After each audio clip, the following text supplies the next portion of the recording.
मुनीर नियाज़ी का एक शेर है, अगर मुझे ठीक से याद आ रहा है तो कुछ इस तरह कि मुनीर इस शहर पे असेब है या क्या है कि हरकत तेज़ तर है और सफ़र आहिस्ता।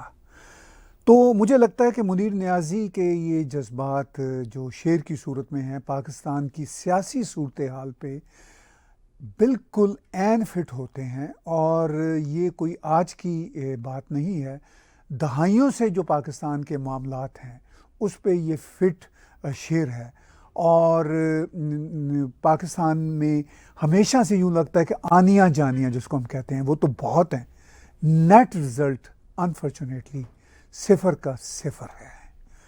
ये है वो मामलात। और इमरान खान की सरकार को गए 1 साल से ज़ायद का अरसा हो गया, 1 साल कुछ दिन हो गए, और नई सरकार को बने 1 साल कुछ दिन हो गए। ये सब बातें हम पाकिस्तान की एक बहुत ही सीजन जर्नलिस्ट आरजू काज़मी साहिबा से करेंगे, जिनका अपना यूट्यूब चैनल भी बहुत वाइब्रेंट चैनल है, जिस पे बहुत ही अहम डिस्कशन होती हैं। आप उनके चैनल को भी सब्सक्राइब कीजिए, इसके साथ साथ हमारे चैनल को सब्सक्राइब कीजिए। इस्लामाबाद से जुड़ी हुई हैं आरजू काज़मी साहिबा। जी आरजू साहिबा। बहुत शुक्रिया सर कि आपने इनवाइट किया। जी थैंक यू सो मच। जी, मैंने अर्ज़ किया मुनीर नियाज़ी का एक शेर पढ़ा कि और कहा कि आनियाँ जानियाँ हरकतें तो बड़ी तेज़ होती हैं वहाँ पे, कि जी उधर इमरान खान के घर पे अटैक होता है, पुलिस पकड़ने जाती है, फिर वो बाल्टी लेके सर पे लेके फिर वो अपीयर होते हैं। इधर वो जस्टिस अता बंदयाल कुछ बातें कर रहे हैं, काजी फाइज साहब कुछ कर रहे हैं, पार्लियामेंट कुछ बातें करी। इतनी आनियाँ जानियाँ हैं, लगता है कि बड़ी वहाँ पे जिसे कहते हैं हैपनिंग्स हो रही हैं और बहुत कुछ हो रहा है। लेकिन एंड रिज़ल्ट हमें यहाँ कनाडा से बैठ के आरजू साहिबा ज़ीरो का ज़ीरो नज़र आता है। आपको मेरी कमेंट्री पे क्या तबसरा करना या क्या तबसरा करना बनता है आपकी तरफ से? सर सबसे पहली बात तो ये कि जितनी मर्जी ये फुर्तियां दिखाएं, अगर डायरेक्शन गलत होगी तो फिर आपको ये वहीं के वहीं खड़े नजर आएंगे। जाहिर है कि जो भी काम हो रहा है, जो भी एक्शंस आपको नजर आ रहे हैं, वो इतने ज़रूरी नहीं है जितना ज़रूरी कि इस वक्त इकोनॉमी के ऊपर काम करने की ज़रूरत है। और पाकिस्तान में दूसरे बेशुमार इश्यूज ऐसे हैं जिससे कि एक आम आदमी जुड़ा हुआ है, उसके ऊपर काम करने की ज़रूरत है। लेकिन अगर गवर्नमेंट और इस्टेब्लिशमेंट सब कुछ छोड़ छाड़ कर अपनी डायरेक्शन जो है वो गलत रखेंगे और दूसरी तरफ भागदौड़ करते रहेंगे तो उसका रिजल्ट यही होगा जो आपको नज़र आ रहा है।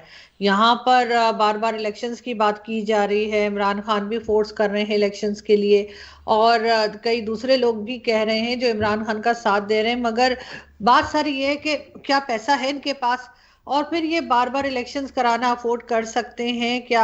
वाकई में एस्टेब्लिशमेंट जो है वो बाहर जा चुकी है और अब पॉलिटिक्स में इंटरफेयर नहीं कर रही? ये कई चीजें हैं जो एक आम आदमी को परेशान करती हैं, या वो सोच रहा है कि यहाँ पर क्या हो रहा है।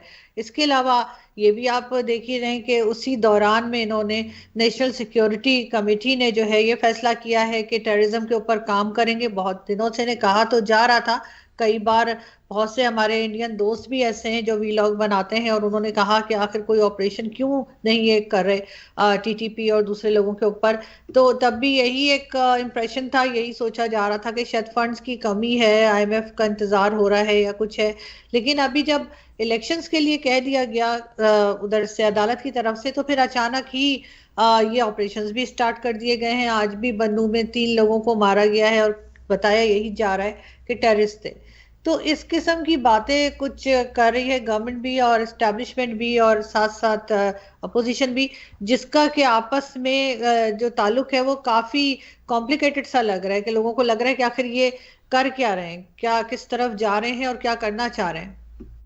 जी, पाकिस्तान में एक बहस तो ये हो रही है, और इस वक्त सबसे नुमाया बहस है कि इलेक्शन के लिए पैसा कहाँ से आएगा। हम यहाँ कनाडा में बैठ के जब पाकिस्तान की इकॉनमी को देखते हैं तो मसाइल के बावजूद जो रकम मांगी है इलेक्शन कमीशन ने वो 21 अरब रुपए है, जो पाकिस्तान के अल्ले तल्ले अभी भी बहुत चल रहे हैं इकनॉमिक मसाइल के बावजूद, वो शायद इतनी बड़ी रकम नहीं है। लेकिन जो तबसरे भी आरजू साहब हम पाकिस्तान से सुन रहे हैं, मसला पैसों से ज़्यादा इस बात का है कि इलेक्शन एक वक्त में होने चाहिए। फिर सुप्रीम कोर्ट ने जो वहाँ पे एक 3 रुकनी बेंच ने जो एक लास्ट वीक की रूलिंग दी कि इलेक्शन 14 मई को होने चाहिए।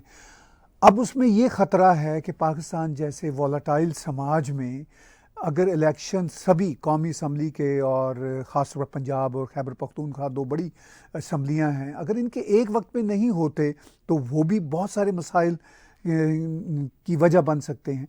तो आपको लगता है कि चूँकि सरकार ने तो कह दिया आज कि हमारे पास पैसे नहीं है, इलेक्शन कमीशन को फिर कह दिया हम पैसे नहीं देंगे, फिर सुओ मोटो का केस भी है, बहुत सारी पेचीदगियाँ हैं।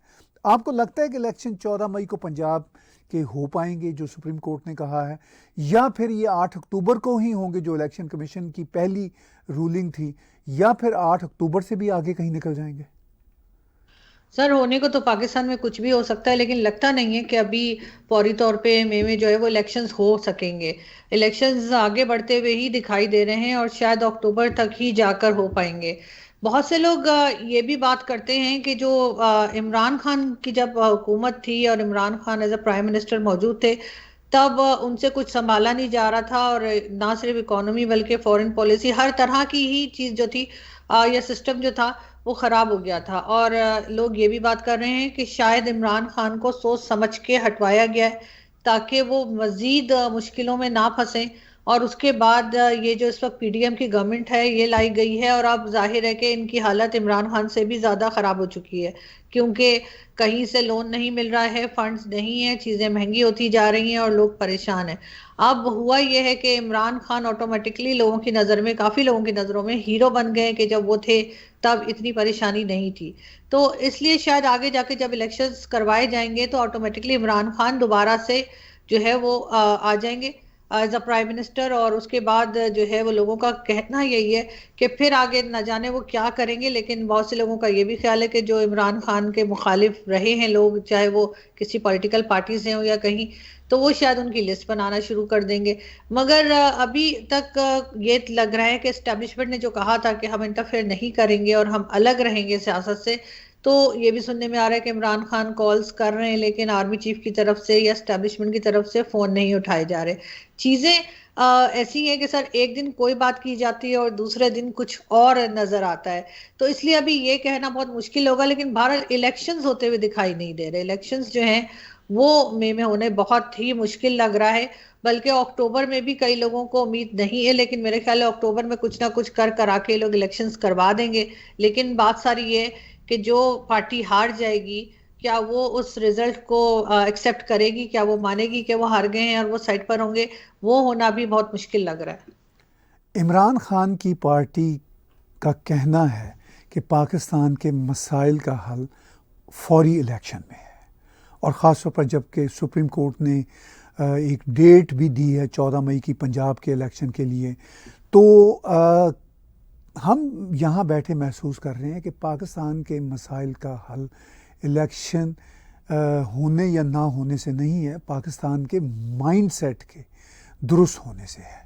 पाकिस्तान के माइंडसेट से मेरी मुराद ये है कि इदारों का माइंडसेट, जो स्टेक होल्डर लीडर्स हैं उनका माइंडसेट, कि वो फॉरेन पॉलिसीज़ ठीक करें, इकोनॉमिक पॉलिसीज़ ठीक करें, कोई होश के नाखन लें।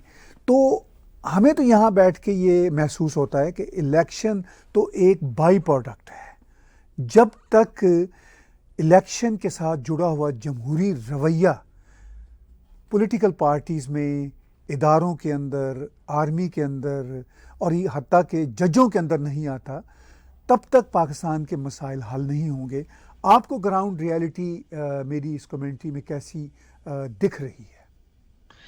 बिल्कुल आप ठीक कह रहे हैं सर, इलेक्शंस के अंदर हल मौजूद नहीं है, बल्कि हल यही है कि इस वक्त जो भी पार्टी मौजूद है हुकूमत में वो ठीक तरीके से लेकर चलें और काम ठीक करें, तभी कुछ होगा। इसलिए कि इमरान खान हो चाहे कोई दूसरा हो, उनके आने से कोई फर्क नहीं पड़ेगा। इमरान खान पहले भी थे और अभी इस वक्त जो गवर्नमेंट है वो भी काफी तजुर्बेकार है, ऐसा नहीं कि पहली बार गवर्नमेंट चला रहे हैं। लेकिन बात सारी ये है कि मिसमैनेजमेंट की जा रही है, किसी तरह से चीजों को मैनेज करना इनके लिए मुश्किल हो रहा है, चाहे वो इकोनॉमी हो चाहे वो दूसरे इश्यूज हो। लेकिन एक चीज खास इसमें देखने में ये आ रही है कि जितने भी इल्जामात हैं या जितने भी एलिगेशन हैं वो सबके सब पीएमएल एन को फेस करने पड़ रहे हैं। पीपल्स पार्टी काफी हद तक साइड पर है और लग यही रहा है कि जरदारी साहब इस चीज में कामयाब हो गए कि कम से कम इस वक्त जो भी इल्जामात हैं वो पीपल्स पार्टी की तरफ नहीं जा रहे। तो हो सकता है कि जब भी इलेक्शंस हो, चाहे वो अक्टूबर में हो या अक्टूबर के बाद हो, उस वक्त काफी चांसेस हैं कि पीपल्स पार्टी की गवर्नमेंट जो है वो सामने आएगी। और बिलावल भुट्टो जरदारी के काफी चांसेस लग रहे हैं कि नेक्स्ट प्राइम मिनिस्टर उनको भी बनाया जा सकता है अगर इमरान खान कामयाब ना हुए तो। लेकिन पीएमएलएन के लिए जहां तक है तो पीएमएलएन जो है वो आप देख सकते हैं कि किसी चीज को फिलहाल मैनेज नहीं कर पा रही है और काफी हद तक जो है उनको हुकूमत लेने से नुकसान हुआ है। इमरान खान के बाद जो गवर्नमेंट ली है पीएमएलएन ने, उसका सिर्फ और सिर्फ उनको नुकसान हुआ है।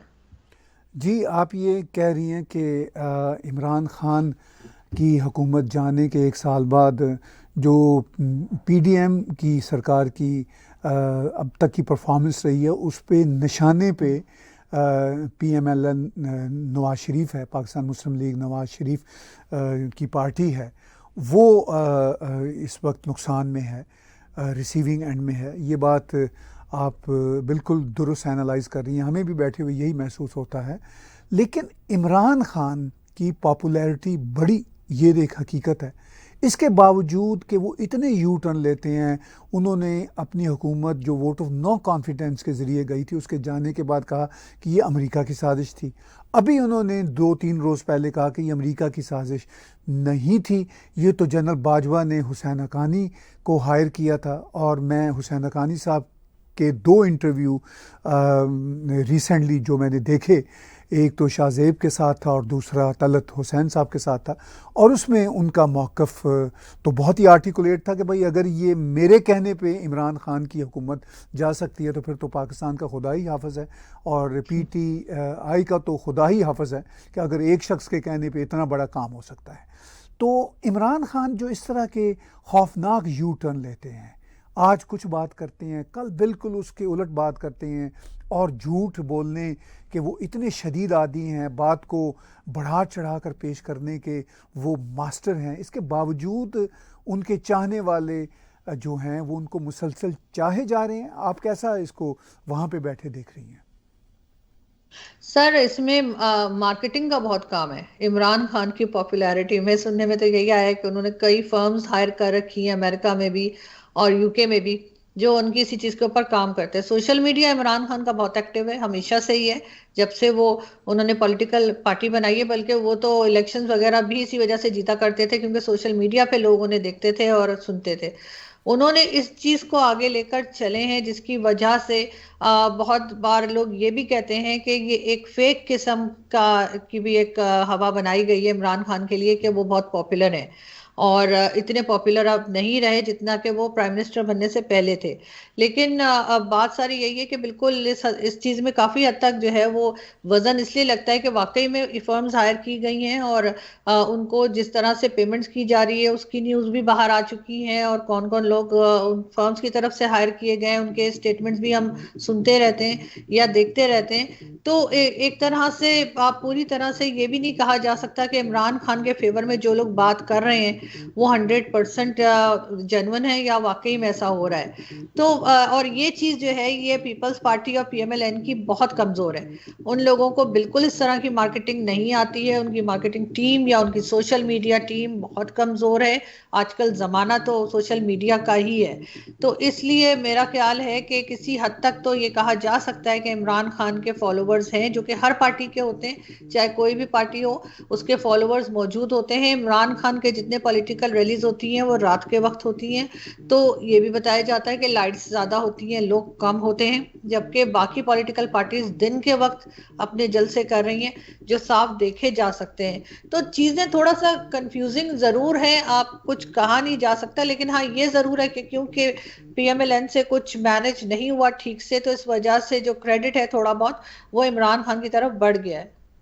आपने कहा कि इमरान खान की जो पॉपुलैरिटी है वो सोशल मीडिया और मार्केटिंग की देन है। इसके साथ साथ ये भी वाज़े तौर पर दिखता है कि ये प्रोजेक्ट इमरान खान 10 साल 15 साल 20 साल इसको बताया जाता है, और इसका आगाज़ जनरल हमीद गुल के ज़माने में हुआ था इनको ग्रूम करने के हवाले से। ग्रूमिंग इनकी क्या हुई कि किस तरह झूठ बोलना है, किस तरह ढिठाई के साथ झूठ को डिफेंड करना है, और वो कंटेनर की पॉलिटिक्स, धरनों की पॉलिटिक्स से होते होते प्राइम मिनिस्टर बने। प्राइम मिनिस्टर बनने के बाद जब ये हटे तो फिर ये धरनों की और कंटेनर की पॉलिटिक्स में वापस आ गए हैं।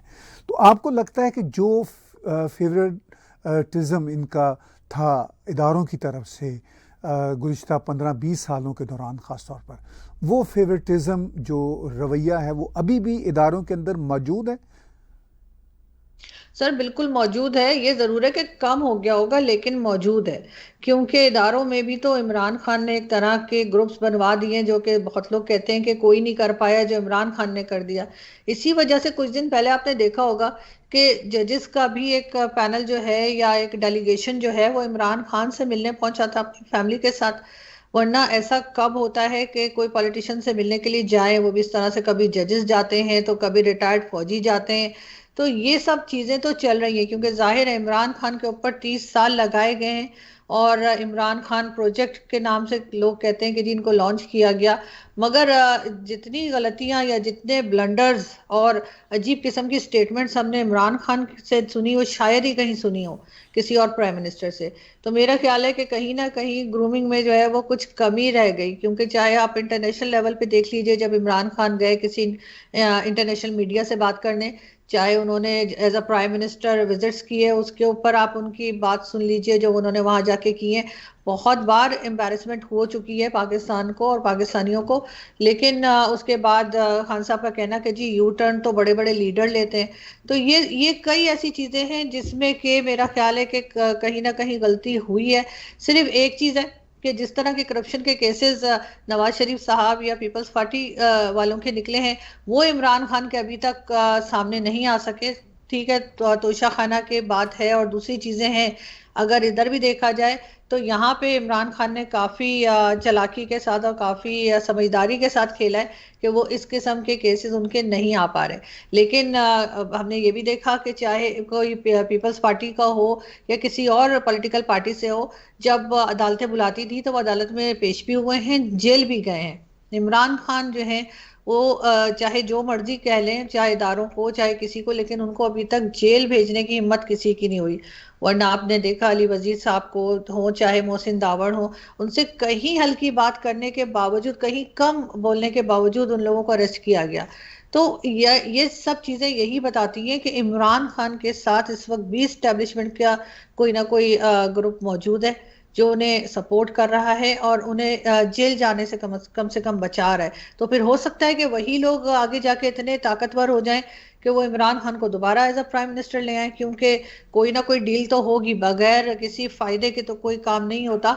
तो हो सकता है उन इमरान खान से उन लोगों को कोई फायदा हो। जी, आपने कहा कि इमरान खान को जिन्होंने ग्रूम किया वो शायद उन्होंने ठीक से ग्रूम नहीं किया। मेरा ये ख्याल है कि ये भी डिपेंड करता है कि ग्रूम करने वाले ख़ुद कितने ग्रूम थे, या फिर जिसको वो ग्रूम कर रहे थे वो किस हद तक ग्रूम होने के काबिल था। तो ये भी एक कमेंट्री है।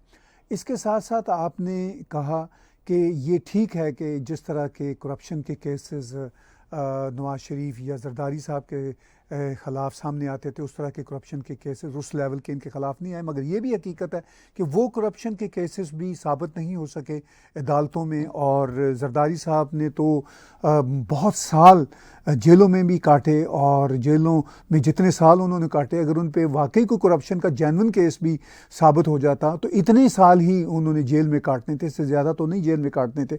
मगर इस शख्स ने तो जेल में एक हफ़्ते के लिए तो क्या, 1 घंटे के लिए भी जाना गवारा नहीं किया। जिस तरह आपने जिक्र किया कि इनके ख़िलाफ़ कुछ अदालतों के तरफ से अहकामात थे कि इनको गिरफ़्तार किया जाए। इस सारी सूरत हाल में ये बात भी पेश नज़र हमें रखनी चाहिए कि इमरान खान के दौरे हुकूमत के दौरान ट्रांसपेरेंसी इंटरनेशनल की, आरजू साहबा ये रिपोर्ट्स थी कंसेक्टिव 2 इयर्स की, जो करप्शन पाकिस्तान में इनके दौरे हुकूमत में हुई उससे ज़्यादा करप्शन पहले नहीं हुई थी, और उसके बहुत सारे शवाहिद अब सामने आ रहे हैं। इस सारी सूरत हाल के बावजूद इमरान खान ने 4.25 साल गुजारे, रिसेंटली हुकूमत में, 1 साल पहले हुकूमत में कुछ डिलीवर नहीं कर सके एस्टैब्लिशमेंट के अंदर। अगर अब भी इनके खामोश मुजाहिदीन सपोर्टर मौजूद हैं तो क्या वो इस बात को नहीं समझते कि अभी तो ये हुकूमत से गए हैं, कुछ डिलीवर नहीं कर सके, अगर इनको दोबारा हुकूमत में ले आएंगे तो उनको क्या फ़ायदा होगा और इमरान खान को क्या फ़ायदा होगा? अब तो पाकिस्तान के माली हालात पहले से भी ख़राब हैं, ऐसा वो क्या समझने के काबिल नहीं है? सर बहुत से लोग ये भी कहते हैं कि इमरान खान जो है वो खुद तो करप्शन इस तरह से नहीं करते थे जिस तरह के इल्जामात दूसरे लीडर्स के ऊपर लगे। ये भी आपकी बात बिल्कुल ठीक है कि साबित कुछ नहीं हो पाया। लेकिन इमरान खान के ज़माने में भी तकरीबन 14-15 केसेस तो मैं भी बता सकती हूँ, जो चाहे वो मेडिसिन के हों, चाहे वो पेशावर मेट्रो बन रही थी, और इसी तरह से सोनामी ट्री और क्या कुछ के, जिसको कहा जा रहा है कि वो सब करप्शन हुई थी उनके उन सारे केसेस में। और हटाए भी गए थे इनके कई लोग, जिनमें आमिर कियानी इनके मिनिस्टर थे, उनको हटाया गया था, मेडिसिन का केस बना था उनके ऊपर। तो लोग कहते हैं कि इमरान खान ने इस तरह के लोग रखे हुए थे जो कि करप्शन करते थे और यकीनन उनको कुछ ना कुछ पैसे दिए जाते होंगे। अब ये बात कहाँ तक सही है ये तो खैर आगे वक्त ही बताएगा, लेकिन बहरहाल लोग ये भी कहते हैं। लेकिन जो लोग इनको लाना चाह रहे हैं, जो इनके साथी हैं, जो एस्टेब्लिशमेंट की आप बात कर रहे हैं, उनके लिए ये भी कहा जा रहा है कि जो रिटायर्ड फौजी हैं या जो रिटायर्ड जजेस हैं या कोई भी इस तरह के लोग हैं जो पावरफुल हैं, वो इमरान खान को इसलिए भी लाना चाहते हैं क्योंकि आगे जो उनकी फैमिली है, उनकी जो नेक्स्ट जनरेशन है, उनको इमरान खान ने जो है वो मदद करनी है। किसी को बिजनेस में लाना है, किसी को पार्लियामेंट में लाना है। और जहां तक ये बात है कि पाकिस्तान के पास पैसे नहीं है तो ये आकर क्या करेंगे, तो सर कुछ ना कुछ तो ये ले ही आते हैं। पाकिस्तान में मांगने का जो एक टैलेंट है वो शायद ही किसी और मुल्क के पास होगा, कि ये लोग थोड़े ही दिन में, कभी ऊपर वाला भी इनकी मदद कर देता है, कभी फ्लड आ जाता है, कभी अर्थक्वेक आ जाता है, कभी कोविड आ जाता है, और फिर ये यही तमाशे दिखा दिखा कर लोगों से पैसे मांगना शुरू कर देते हैं। और लोग इनको ज्यादातर यूरोपियन कंट्रीज और अमेरिका वगैरह से ने कुछ ना कुछ मिल जाता है। तो इनके लिए काफी है। इन्होंने कौन सा कंट्री में लगाना है, या कोई गरीबों को देना है, या पूरी जितने भी लोग यहाँ पर हैं सब लोगों को देना है, वो पैसा इनके अपने खाने के लिए काफी होता है। जो जिनके पास ये पैसा पहुंचता है, जो पॉलिसीज बनाते हैं, जो ये पैसा रिसीव करते हैं, वो बहुत थोड़ी सी फैमिलीज हैं। वो ये पैसा लेके बाहर भेज देंगे और फिर वही इनके बच्चों की फीसें जमा हो जाएंगी या इनके कॉर्नर के प्लॉट आ जाएंगे, यही कुछ होगा। इसलिए इनको फर्क नहीं पड़ता, इनको इमरान खान जैसा ही चाहिए, जो खुद कह रहे हैं कि जी मैं तो बस बैठा रहता था, पपेट जैसा था, और सारे काम जो थे वो उन्होंने कहा कि बाजवा साहब कर रहे थे, जबकि उससे पहले इन्होंने कहा था कि नहीं, और ऐसा कुछ नहीं है, और गवर्नमेंट जो है वो मैं चला रहा था। ये लोग ये सारी बातें उस वक्त क्यों नहीं करते जब ये प्राइम मिनिस्टर होते हैं? अगर ये वाकई में सच बता रहे हैं और इन्हें कुछ काम नहीं करने दिया जा रहा था तो इन्होंने एक्सटेंशन क्यों दी थी? जनरल कमर जावेद बाजवा को एक्सटेंशन ना देते और ये बताते एज अ प्राइम मिनिस्टर कि जी ये मुझे काम नहीं करने दे रहे, मैं एक्सटेंशन नहीं दे रहा, या मैं इनको निकाल रहा हूँ, कुछ भी। लेकिन उस वक्त ये कोई बात नहीं करते, और ये क्या कोई भी प्राइम मिनिस्टर कुछ नहीं कहता। इस वक्त शहबाज शरीफ साहब की हालत जो है वो भी ऑलमोस्ट ऐसे ही है। उनसे जो कहा जाता है एस्टेब्लिशमेंट की तरफ से वो वही करते हैं। मरियम नवाज जो है वो मुसलसल ये बात करती हैं कि जनरल फैज जो है उनको उनका कोर्ट मार्शल हो जाना चाहिए। वो आर्मी, जो पहले आर्मी चीफ थे, उनका नाम ही नहीं लेती। इमरान खान सिर्फ जो आर्मी चीफ गए हैं उनका नाम लेते हैं, और वो फैज हमीद का नाम नहीं लेते। तो ये लोग तो इस तरह से डिवाइडेड हैं और इस तरह से सपोर्ट भी कर रहे हैं। तो आखिर लोग अगर भरोसा करें तो किसके ऊपर करें, ये एक बहुत बड़ा सवाल है। और इसका जवाब कहीं से नहीं आ रहा, क्योंकि ये सबके सब इस वक्त भी इस्टेब्लिशमेंट के अंडर ही काम कर रहे हैं, चाहे इस वक्त की गवर्नमेंट हो, चाहे इमरान खान हो, या कोई भी। तो इनका ये तो इनकी हालत है। आपको मालूम होगा सर के आर्मी चीफ जो नए आए हैं, यानी जनरल आसिम मुनीर साहब, उनकी अपॉइंटमेंट नहीं हो पा रही थी। काफी टाइम हम लोग सुन रहे थे कि जी अपॉइंटमेंट होनी है, लेकिन उसमें क्या था कि जी किसी ने, इमरान खान के ग्रुप से किसी ने कह दिया था कि वो शिया हैं। उसके ऊपर सऊदी अरब ने जो है वो ऑब्जेक्शन कर दिया था। मुझे तो समझ नहीं आती, अगर शिया होते भी तो फिर क्या हर्ज था। उसके लिए आप जानते हैं कि किस तरह से उनकी फैमिली के जो है आईडी कार्ड्स और वो सब कुछ नादरा से जो है वो लीक करवाए गए, चेक करने के लिए कि कहीं ये लोग ईरान तो नहीं गए। तो जहां पर इतनी छोटी सोच हो जिस मुल्क के लोगों की, कि वो अगर कोई शिया भी है तो वो आर्मी चीफ नहीं हो सकते, या कोई अगर प्रेसिडेंट नहीं हो सकते, और ये सारी चीजें अगर करेंगे तो फिर ये यही डिजर्व करते हैं कि इनके ऊपर इमरान खान या इस किस्म के लोग ही हुकूमत करें। जी, बड़ी आपने अहम बात की कि जब सोच इतनी छोटी होगी तो फिर पाकिस्तान के जो लोग हैं बेचारे, वो यही डिज़र्व करते हैं, और जो स्टेक होल्डर हैं वो भी यही डिज़र्व करते हैं। और जहां पाकिस्तान इस वक्त है, शायद अपनी इसी छोटी सोच या माइंडसेट की वजह से या गलत पॉलिसियों की वजह से है। जब ये सरकार पीडीएम की सरकार बनी थी तो कुछ उम्मीद थी हम जैसे लोगों को जो बाहर बैठे हुए हैं कि शायद ये एक्सपीरियंस लोग, शहबाज शरीफ बेहतर एडमिनिस्ट्रेटर रहे हैं पंजाब में, और जरदारी साहब जो एक बहुत ही बढ़िया पॉलिटिशियन हैं और सीजन पॉलिटिशियन हैं, ये शायद पाकिस्तान में कोई बेहतर निज़ाम करने में कामयाब हो जाएंगे। ख़ास तौर पर बिज़नेस कम्युनिटी में ये इतमाद बहाल कर पाएंगे पाकिस्तान की रियासत का। लेकिन आसिफ जरदारी हों, शहबाज शरीफ हों या बाकी उनकी टीम हो, वो ऐसा नहीं कर सके। उनका भी ये कहना है कि इमरान खान की जो डिसरप्टिव पॉलिटिक्स है ड्यूरिंग द लास्ट 1 ईयर, वो कारण है जिसकी वजह से वो कुछ बेहतर काम नहीं कर सके। तो क्या आप समझती हैं कि सिर्फ इमरान खान की वजह से, यानी उनकी डिसरप्टिव पॉलिटिक्स की वजह से पाकिस्तान के हालात ख़राब हुए हैं, और क्या ये जो सीजनड और बड़े ही अच्छे समझे जाने वाले एडमिनिस्ट्रेटर थे, क्या ये नाकाम हुए हैं? क्या वजह है कि ये स्टेट की रिट को भी कायम करने में कामयाब नहीं हुए और इकोनॉमिक हालात को भी बेहतरी की तरफ लाने में कामयाब नहीं हुए, और हत्ता कि बिजनेस कम्युनिटी को भी ऑन बोर्ड नहीं ले सके? सर, उसकी वजह यही है कि जो गलतियां ये पहले कर रहे थे, चाहे वो पीपल्स पार्टी हो या पीएमएलएन हो या कोई भी पॉलिटिकल पार्टी, वही गलतियां ये फिर कर रहे थे। और आप देख लीजिए, अगर नवाज शरीफ साहब चले गए हैं तो फिर शहबाज शरीफ साहब ही क्यों? और शहबाज शरीफ साहब आएंगे तो वो हमजा शहबाज को ही आर्मी वहां पे पंजाब में चीफ मिनिस्टर क्यों लगाएंगे? ये फैमिली सियासत से बाहर ही नहीं आ पा रहे। अब अगर ये हट जाएंगे तो फिर मरियम नवाज आ जाएंगी, क्यों? और फिर फाइनेंस मिनिस्टर भी इन्हीं के रिश्तेदार, यानी इनके समधी जो हैं इसाक डार साहब, जिनसे एक टके का काम नहीं हो पाया आके मिनिस्टर बनने के बाद, वही क्यों है? वो रिजाइन क्यों नहीं करते? मिफ्ता इस्माइल साहब को क्यों हटाया गया? वो तो ठीक ठाक काम कर रहे थे, लेकिन नहीं, उनको हटा के अब दोबारा अपनी रिश्तेदारियां और अपनी दोस्तियां अगर निभाएंगे तो फिर मुल्क तो नहीं चला रहे लोग। ये लोग तो सिर्फ वही कर रहे हैं कि बैठ के सब खा रहे हैं, एक दूसरे में बांट रहे हैं। यही काम पीपल्स पार्टी भी करती है, और इनका भी यही होता है कि अगर बिलावल भुट्टो को उन्होंने बना दिया जी फॉरेन मिनिस्टर, किस लिए? क्या कोई और पार्टी के अंदर नहीं मौजूद था? ऐसे तो खैर हिना रब्बानी कर भी थी, और भी कई दूसरे बड़े नाम जो है पीपल्स पार्टी का हिस्सा रहे हैं। लेकिन क्यों हम यही चीज हम इंडिया में कांग्रेस में देखते हैं कि अगर वो गांधी फैमिली जो है उसने ही पूरा कब्जा किया हुआ है, कोई दूसरा आगे नहीं आ सकता। यही चीज हम पाकिस्तान में देखते हैं कि अगर मियां नवाज शरीफ नहीं है तो फिर उन्हीं के खानदान के सारे लोग हैं। और इसी तरह से पीपल्स पार्टी में होता है। इमरान खान के क्योंकि अपने बेटों को नहीं लाए हैं, भाई इनका कोई है नहीं, ये रह गए हैं इसमें पीछे, लेकिन दोस्त इन्होंने भी फिर सब रखे हुए।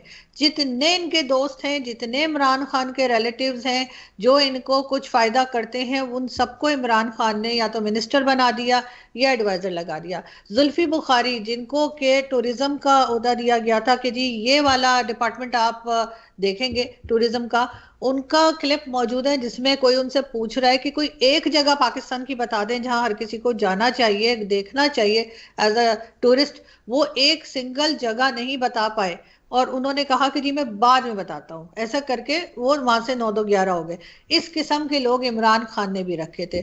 तो जब ये लोग अपनी अपनी दोस्तियां, रिश्तेदारियां और खाना पीना जो है पैसे कमाने का वो रखेंगे तरीका, तो फिर इसी वजह से पॉलिसी ये ठीक नहीं बना पाते। जिस दिन इन लोगों को थोड़ी सी अक्ल हुई, थोड़ी सी शर्म आई, बल्कि अक्ल तो है इनमें, शर्म नहीं है, कि जिस दिन ये लोग ऐसे लोगों को सामने लाए जिनको काम करना आता है और अपनी रिश्तेदारियां दोस्तियां ना देखी, उस दिन पाकिस्तान ठीक हो जाएगा।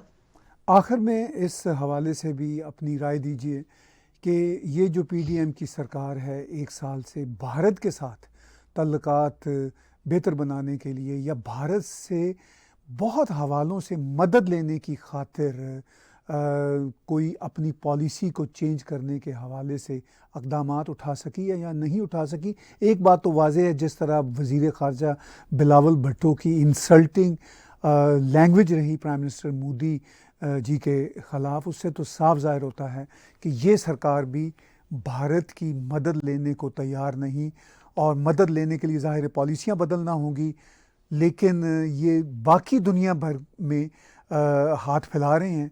जहाँ से इनको कुछ मिल सकता है वहाँ ये हाथ फैलाने के लिए तैयार नहीं है। तो इस एक साल में क्या इस हवाले से आपको पेशरफ्त नज़र आती है?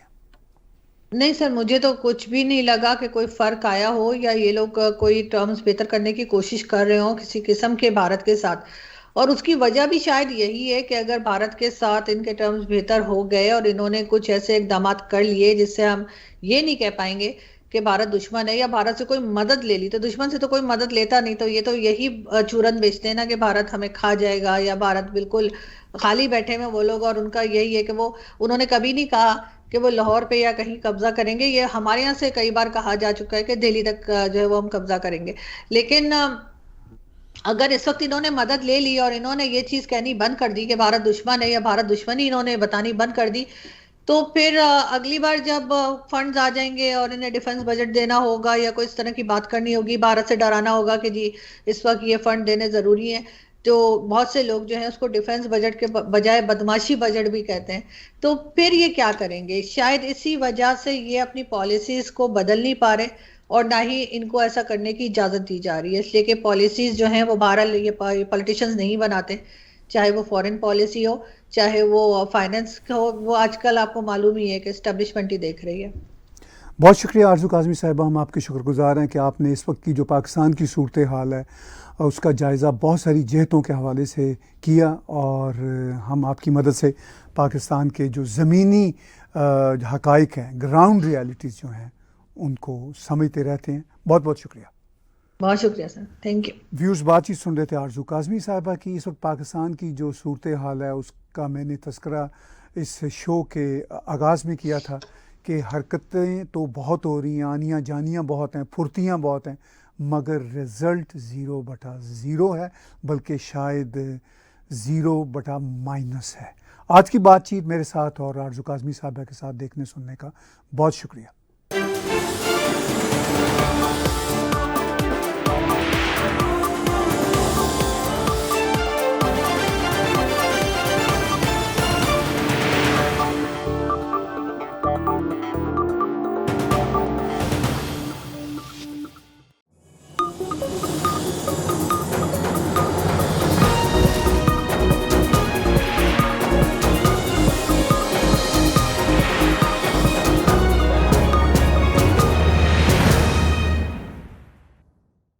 Subscribe TAG TV YouTube channel and press the notification button.